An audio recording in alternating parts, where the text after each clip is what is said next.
Shalom. Salam damai sejahtera buat semua anak-anak Tuhan. Kita berada di tema pemberitaan kali ini, yaitu kesetiaan Tuhan di tengah badai. Saudara-saudaraku yang kekasih, siapa yang belum berhadapan dengan badai? Saya yakin sebagian besar kita, baik secara pribadi maupun dalam kehidupan berumah tangga, tentu badai kehidupan pernah kita hadapi. Tapi jika kita masih ada sampai hari ini, itu karena kasih setia Tuhan. Amin. Ya. Kadang-kadang kita melihat bahwa seolah-olah aduh ini badai terlalu berat. Seolah-olah tidak ada jalan keluar, seolah-olah aduh ini gelap di mana-mana, ya. Badai yang dialami oleh para murid di jam 3 dini hari, kegelapan di mana-mana, angin yang begitu kencang membuat mereka hampir putus asa. Tetapi ternyata mereka mampu melewatinya karena Tuhan hadir di tengah badai. Saudara-saudaraku yang dikasih, peristiwa ini terjadi setelah beberapa peristiwa mendahului. Kalau kita baca perikop sebelumnya, kita akan menemukan bahwa badai sebenarnya dahulu menghantam Yesus. Ia baru saja mendengar berita kematian saudaranya, Yohanes yang ia kasihi. Kematiannya sangat tragis karena ia dipenggal. Yohanes mati karena dipenggal. Kita menemukan cerita itu pada ayat 1 sampai ayat 11 dari pasal 14. Dalam pasal yang sama, Yesus baru saja mendengar berita bahwa Yohanes telah dibunuh.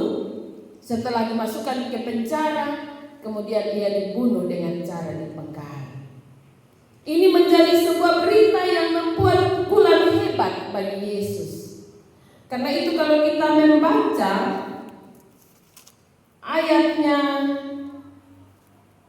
yang ke-13, kita menemukan bahwa sesungguhnya Yesus ingin menyingkirkan dirinya. Ia ingin menyendiri dulu. Ia ingin meneduhkan hatinya karena ia baru saja mendengar berita yang tidak enak. Tetapi ketika ia ingin menyingkirkan diri, ketika mendengar berita itu, ia ingin mengasingkan diri. Pelayanan tidak berhenti. Orang banyak mengikuti dia, padahal dia sudah berusaha untuk naik perahu kok, mengasingkan diri jauh dari orang banyak yang sedang mendengar pengajarannya. Tetapi ketika ia naik perahu, orang julari ikut lewat darat. Lihat mata jubah tua berhenti di mana. Maka peristiwa 5 roti 2 ikan memberi makan 5.000 orang terjadi. Di sini pun kita menemukan bahwa hidup ini harus terus berjalan. Badai sebesar apapun, tapi hidup harus terus berjalan. Pelayanan terus jalan, ya. Yesus diterpa dengan badai yang begitu besar. Tapi ketika ia melihat orang banyak, hatinya tergerak oleh belas kasihan. Ia terus melayani mereka, mengajari mereka dengan pelayanan kasihnya yang begitu besar. Dan bukan hanya pelayanan rohani, bahkan pelayanan jasmani pun dia lakukan bagi 5.000 orang. Setelah ia selesai melayani, ia mengambil kesempatan untuk berdoa. Dia meminta para muridnya untuk mendahuluinya dengan perahu ke seberang, dan dia mengambil waktu untuk berdoa. Saudara-saudaraku yang kekasih dalam kasih Tuhan Yesus Kristus, Yesus sendiri, Yesus berdoa. Ia mengambil kesempatan itu untuk menenangkan hatinya yang sedang sedih karena kehilangan saudaranya. Saudara-saudaraku yang kekasih, ini sesuatu hal yang penting dalam kehidupan kehidupan kita. Ketika kita menghadapi badai yang besar, sama seperti Yesus, apa yang kita lakukan? Adakah kita mengambil kesempatan untuk merenungkan diri kita? Adakah kita mengambil kesempatan untuk bangun relasi yang intim dengan Tuhan secara pribadi, berdoa kepada Tuhan, kasih tahu dengan Tuhan apa rasa yang sedang dialami dalam hidup ini, kesedihan yang mendalam, sakit hati, dan begitu banyak perasaan yang seringkali membuat kita jatuh sampai pada titik terendah. Yesus mengambil kesempatan untuk seorang diri saja berdoa di tengah kegelapan malam. Saudara-saudaraku yang kekasih, dalam cerita ini kita juga menemukan bahwa para murid ini luar biasa. Mereka taat akan perintah Tuhan. Ketika Tuhan memerintahkan mereka untuk pergi mendahului dengan perahu, mereka mengikuti perintah Tuhan tersebut. Walaupun mereka jalan sudah malam juga, ya. Karena kita menemukan cerita 5 roti dan 2 ikan memberi makan 5.000 orang, itu kan hari menjelang malam. Berarti saat 5.000 orang makan itu sudahlah mereka makan sampai kenyang, baru dong murid-murid masih kerja menyimpannya, kumpul 12 bakul ini pasti semalam. Baru mereka jalan, bisa jadi mereka jalan yang perahu itu sekitar jam 7-8 malam. Tentu gelap, tantangan juga. Tapi kita juga tahu ya, para murid sebagian besar adalah nelayan. Mereka sangat menguasai daerah itu. Ketika mereka diperhadapkan dengan tantangan yang menghambat perjalanan mereka, ya, mereka menemui angin sakal. Saya coba cari tahu angin sakal itu apa. Angin sakal itu ternyata angin yang bertiup berlawanan arah dengan pergerakan objek. Jadi angin yang berasal dari arah depan objek itu disebut angin sakal. Angin yang membuat setiap objek yang berjalan ke depan itu terhalang, tidak bisa maju, mau maju sudah bisa. Itu disebut angin sakal. Biasanya berjumpa dengan perahu, kapal besar ataupun pesawat. Kalau menemukan angin yang demikian, mereka sebut sebagai angin sakal. Angin yang menghambat laju sebuah objek. Itulah kehidupan kita ya. Terkadang kita berhadapan dengan angin sakal ya. Angin yang membuat kita harus berhenti, angin yang membuat kita tidak bisa maju. Kita bisa menyebutkan sejumlah badai atau angin yang sering ada di hadapan kita. Apa yang membuat kita tidak bisa maju? Tantangan apa yang membuat kita tidak bisa bergerak maju? Saudara-saudaraku yang dikasih dalam kasih Tuhan kita Yesus Kristus, menjalani kehidupan ini, ketika kondisi ini terjadi pada para murid di jam 3 dini hari, jam di mana orang biasanya ada di titik jenuh, ada di titik lemah, lelah, ya, murid-murid ini justru capek, ya, melayani 5.000 orang, berjalan bersama Yesus dari pagi sampai sore sampai malam. Tentu jam 3 dini hari mereka ada dalam kondisi yang sudah lelah, sudah lemah, kemudian diperhadapkan lagi dengan tantangan yang besar. Saudara-saudaraku yang kekasih, di kondisi ini mereka didatangi oleh Yesus. Yesus mendatangi mereka dan menenangkan mereka di tengah kepanikan. Ya. Ayat 27 mengatakan kepada kita, Yesus berkata kepada mereka, "Tenanglah, aku ini, jangan takut." Saudara-saudaraku yang kekasih, Yesus ingin menyampaikan kepada mereka tentang kehadirannya, tentang siapa Dia, tentang kuasanya, dan tentang arti keberadaannya. Dia bilang, aku ini, jangan takut. Saudara-saudaraku yang kekasih, cerita ini dilanjutkan dengan iman dan kerapuhannya Petrus. Ini ada sisipan cerita kecil. Jadi sebuah cerita besar, ada cerita kecil di situ, yaitu cerita tentang Petrus, iman dan kerapuhannya. Jadi dalam cerita itu Petrus meminta untuk ia juga mau berjalan di atas air. Dia mau menunjukkan dia punya iman, ya. Dia bilang, Tuhan, kalau memang Luna, kalau memang itu Tuhan, coba beta mau jalan di atas air, ya. Saudara-saudaraku yang kekasih, Tuhan bilang datang. Dan ketika Petrus melakukannya, ia benar-benar bisa berjalan di atas air.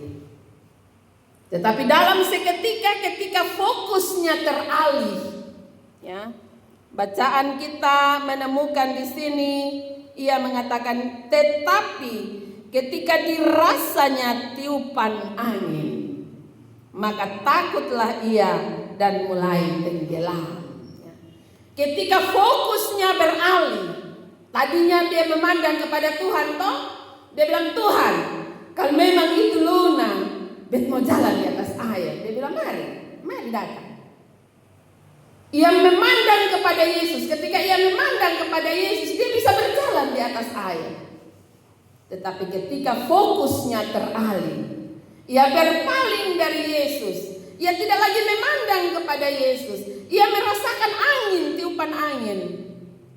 Dia takut, dia tenggelam. Saudara-saudaraku yang kekasih, demikian juga halnya dengan perjalanan hidup kita. Di dalam iman dan percaya kita kepada Tuhan. Ketika kita telah berdoa, kita meminta Tuhan hadir untuk menolong kita mengatasi berbagai pergumulan kita, maka jangan campur lain dengan berbagai hal, ya. Saudara-saudaraku yang kekasih, seringkali kita sudah berdoa, tapi kita masih ragu akan jawaban doa. Markus pasal 11 ayat 24, dia bilang begini. Ini kata-kata Yesus. Karena itu aku berkata kepadamu, apa saja yang kamu minta dan doakan, percayalah bahwa kamu telah menerimanya, maka hal itu akan diberikan kepadamu. Ketika kamu meminta dan berdoa, percayalah bahwa hal itu telah diberikan oleh Tuhan, maka Dia akan memberikannya kepadamu. Saudara-saudaraku yang kekasih, namun terkadang dalam hidup kita, ketakutan dan kekhawatiran kita jauh lebih besar daripada rasa percaya kita kepada Tuhan. Karena itu Yesus menegur Petrus tentang kebimbangannya, dan ia menunjukkan kasih setianya. Saudara-saudaraku yang kekasih, saat Yesus dan Petrus naik ke perahu, angin pun reda. Saat itu murid-murid menyembah dan mengakui. Ini sesuatu yang aneh juga, ya. Saya bilang aneh karena apa? Mereka baru saja menyaksikan 5.000 orang diberi makan dengan 5 roti dan 2 ikan. Tapi mereka membutuhkan mujizat lagi untuk mengakui bahwa engkaulah anak Allah. Saudara-saudaraku yang kekasih, ini pun seringkali terjadi dalam hidup kita, toh. Kita telah menyaksikan kebesaran Tuhan dalam berbagai perkara. Sejenak kita mengingat bahwa ini sungguh-sungguh karena kasih Tuhan. Tapi kemudian dalam perjalanan berikutnya, kita masih terus membuktikan. Harus ada bukti dulu, baru saya terus mengakui. Kita terus membutuhkan bukti-bukti dan bukti untuk mengakui Tuhan sebagai Allah dan penyelamat kita. Saudara-saudaraku yang kekasih, dari firman ini, dari cerita perikop ini kita belajar banyak hal. Kita belajar bahwa tetaplah beriman di tengah badai. Jangan meragukan akan kehadiran Tuhan. Tetapi jangan lupa untuk berfokus, ya. Fokus pada Tuhan, ya. Kita boleh beriman tapi ketemu fokus di apa? Bisa jadi kita fokus pada masalah yang ada dalam kehidupan kita. Kita lupa mengganti fokus kita. Jangan alihkan fokus kita pada besarnya masalah yang kita hadapi. Yang kedua, kita belajar pula ketika menghadapi pergumulan dan tantangan, ambillah kesempatan untuk berdoa. Ya. Sama seperti Yesus, ya, ia mendapat tantangan pergumulan yang cukup berat, ya, berita kematian membuat dia terpukul. Tapi di dalam kondisi itu ia berdoa. Dan ketika kita berdoa, serahkanlah pergumulan itu kepada Tuhan. Bukan untuk menguji kuasa Tuhan dan kasih Tuhan, tapi meminta Tuhan untuk hadir dalam pergumulanmu. Ya, Tuhan hadir itu jauh lebih indah, ya. Karena kita menemukan bacaan ini ketika Tuhan taruh kaki di perahu, semua angin menjadi tenang. Waktu belum hari itu angin, dia bertaruh kaki di perahu, langsung semua angin menjadi tenang. Tuhan hadir dalam pergumulanmu. Kehadirannya membawa ketenangan dan kedamaian. Seberat apapun persoalan, ketika Tuhan hadir dalam hati kita, dalam hidup kita, maka pergumulan dan tantangan itu bisa ditenangkan. Saudara-saudaraku yang kekasih, angin sakal membuat perahu itu yang harus ditempuh perjalanan mungkin hanya 1-2 jam, bisa sampai jam 3 dini hari juga belum sampai di seberang. Terkadang dalam perjalanan hidup kita seolah-olah kita dihadang dengan berbagai tantangan, pergumulan, kita terombang-ambing dalam ketidakpastian. Mau maju ke sonde, kok mau berhenti sudah, ya. Banyak cerita pengalaman anak-anak yang ikut tes polisi, tentara, ya. Kadang-kadang tes sampai ampal 5 kali baru lulus, ya. Atau mungkin hal-hal yang lain. Kita mampu untuk bertahan dan siap untuk maju, atau kita berhenti sudah, cukup sudah sanggup lagi. Sedangkan kita tidak tahu bahwa pergumulan demi pergumulan akan silih berganti. Segala upaya dan keahlian kita seolah-olah berjalan di tempat. Dan cerita ini bercerita kepada kita bahwa kehadiran Yesus membawa kepastian perjalanan. Kehadiran Yesus membawa ketenangan dan kedamaian. Saudara-saudaraku yang kekasih, cerita yang diselipkan tentang Petrus ini mau juga mengingatkan kepada kita tentang kehidupan beriman kita. Kehidupan beriman kita ini juga kadang-kadang maju mundur toh. Ya, kadang-kadang ketika kita menerima kemurahan Tuhan, kita betul-betul merasa bahwa Tuhan sungguh-sungguh hadir dalam hidup kita. Tetapi ketika kita berhadapan dengan tantangan tiupan angin sedikit potong takut, potong ragu, bahkan potong bisa-bisa tenggelam. Ya, saudara-saudaraku yang kekasih, jangan terlena dengan berbagai kemegahan karena iman kita. Tetapi tetaplah berfokus kepada Tuhan, bahkan ketika kita merasakan angin yang keras menerpa hidup kita.